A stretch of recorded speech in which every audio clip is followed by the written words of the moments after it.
The only thing that CyBorg is lacking, in my opinion, to be the complete cyberpunk experience are expanded rules for vehicle combat, chases and street races. Now there's already Too Fast to Live, Too Young to Die out there that is expanding on the vehicle rules of CyBorg, and I've backed the Kickstarter, I have it, but I don't like it. So I have written my own rules with the ideas to make them as light as possible, as little rules as possible, while still making vehicles distinct from each other and race scenes, chase scenes interesting.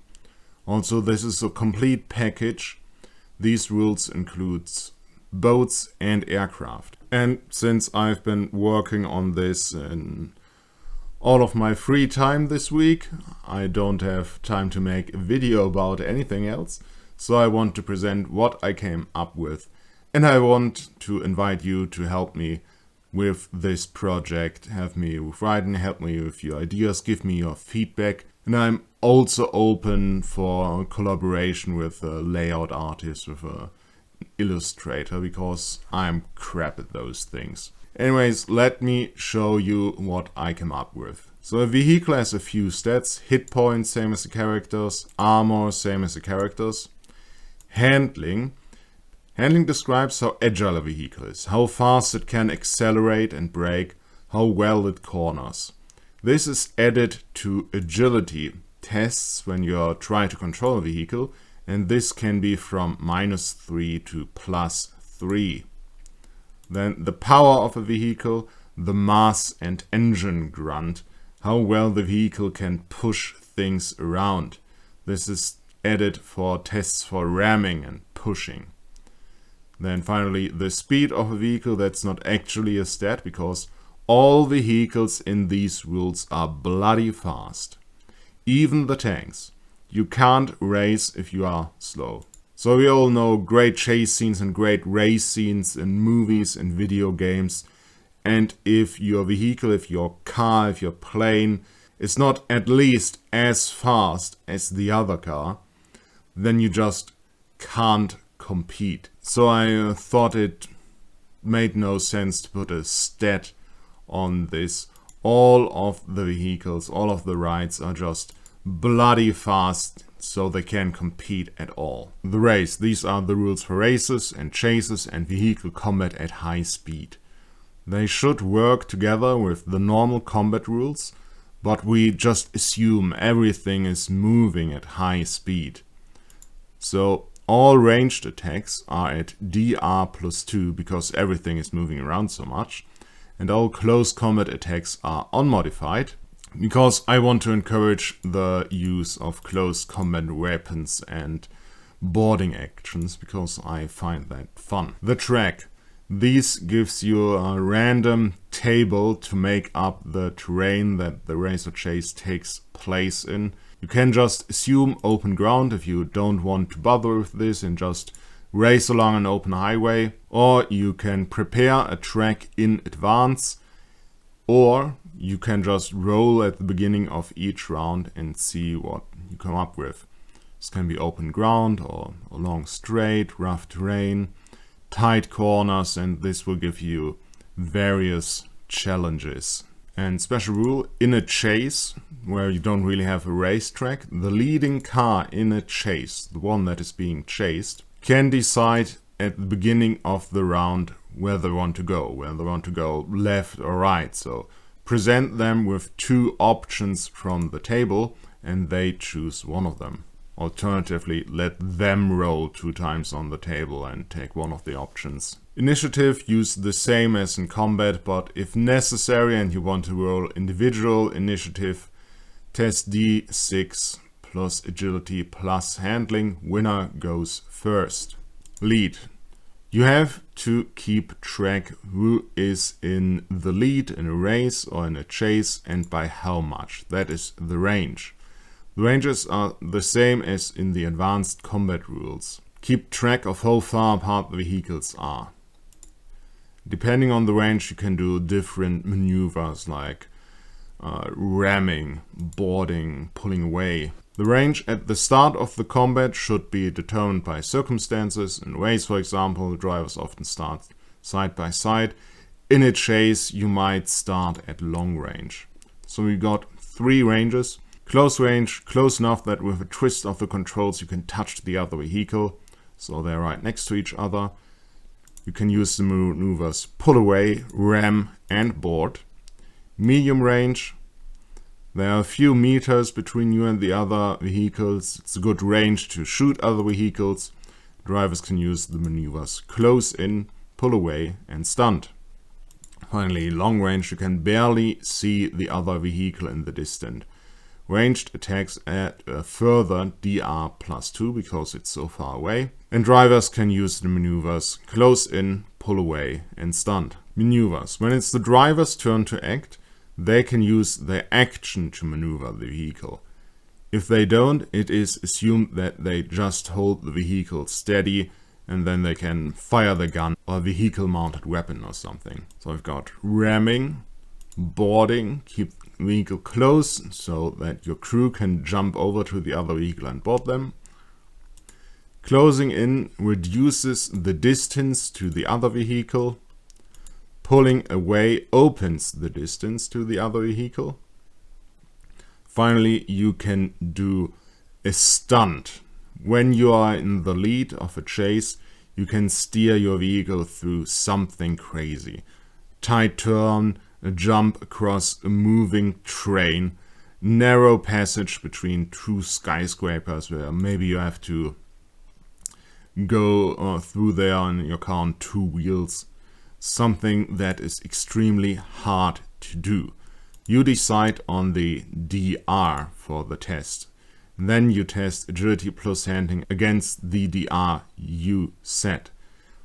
And if you succeed with your crazy stunt, everyone giving chase will have to pass the same check or give up the chase. And if they fail the check, they have to do a crash test. Also, if you fail the check, you have to do a crash test. Crash test, roll a d6 on this table. 1, 2, lucky, you just scratched the paint job. Modify range 1 step to your disadvantage. So you slow down a bit, nothing much happening. 3, 4, dense. The vehicle loses half of its HP. Didn't want to put any damage rolls or something in here, because I've got vehicles with just 10 hit points that would be destroyed by dents, but I've got vehicles with 60 hit points and they wouldn't notice the dents. But the dents should be the same severity for every vehicle, so it's half of their total HP. And you slow down a lot. Modify range 2 steps in your disadvantage. Finally, 5, 6, wrecked. Lose all of your HP. Passengers take D8 damage. You come to a standstill. You lose the race. Modified combat rules. These are the cold shot rules from the vehicle foe section of CyBorg.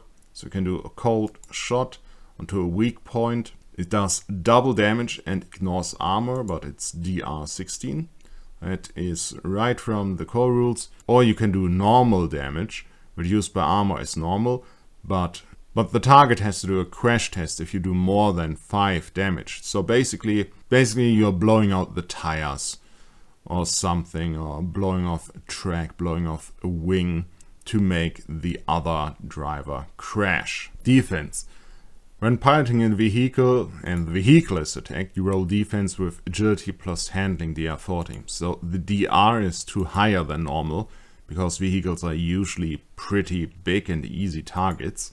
But you can use the vehicle's handling to get out of the way, making up for this if you are in a very small and agile vehicle. When passengers are attacked directly from other vehicles, they defend at DR 14 because they can't move around that much, but they add the vehicle's armor to their own, so you quickly get a lot of armor to absorb shots. When a pilot is attacked directly, they defend with agility plus handling against 14, same as when the vehicle is attacked. And of course, they add the vehicle's armor to their own. But when you board an enemy vehicle, you can circumvent the vehicle's armor and attack the passengers directly.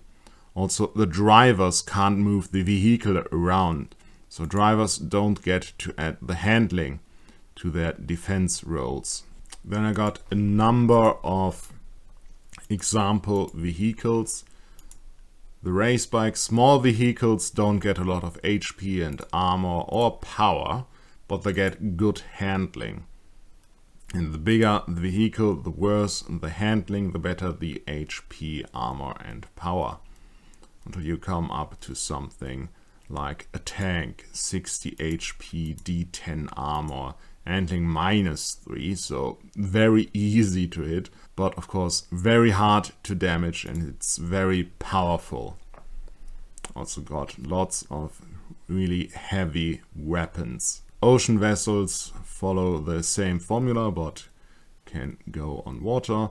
Finally, aircraft.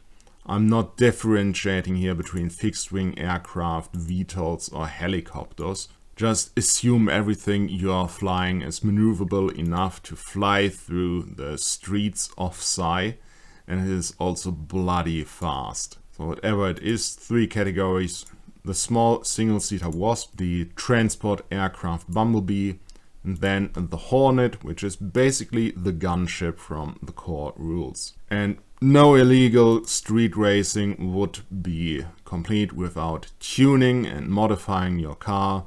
So I've got a bit of that. I've got nitro injectors, didn't add prices yet. Lightweights construction and so forth and so forth. Then add-ons. Add-ons actually take space. They weigh something. Each ride can take HP divided by 10 rounded up add-ons. So a small bike, just 1, and a tank can take up to 6 add-ons. But it already comes with a heavy weapon mounts, which counts as 4 add-ons, but it holds a heavy weapon. So I've got some stuff here: extra armor, explosive reactive armor, AI, smuggling compartments, and of course weapons. Then a list of vehicle weapons. These are usually too heavy to be wielded by a person. Got machine guns, autocannons, tank guns, rockets, missiles, bombs, grenade launcher, Tesla coils, and some close combat fun, chainsaw arm and wrecking balls. And I plan to put a small table of new nano powers in here that are not for characters, but actually for the cars, that can only be used when riding this vehicle, this car or whatever. And with nano powers also come nano infestations for your ride, but didn't put any of them in there yet. Then finally a few faux pilots you can put into a vehicle to create an opponent: speed addict street racer, drug abusing taxi driver, and so on up to the hardwired tuner, who has become one with this ride. I mean, literally, like in that one bubblegum episode where the car was putting wires into the driver and absorbing him, like that. Literally become one with his ride. Basically all the faux pilots needs for stats is moral and agility and HP and armor. Yeah, I need to add HP and armor. So yeah, this is what I have been up to. I would invite you to have a look at this. There will be full comment rights on this Google Docs file, so everyone can comment. Leave comments in the descriptions below. I'll also share this around in the Merkborg Discord and Talk Merkborg Facebook group. As always, thanks for watching and goodbye.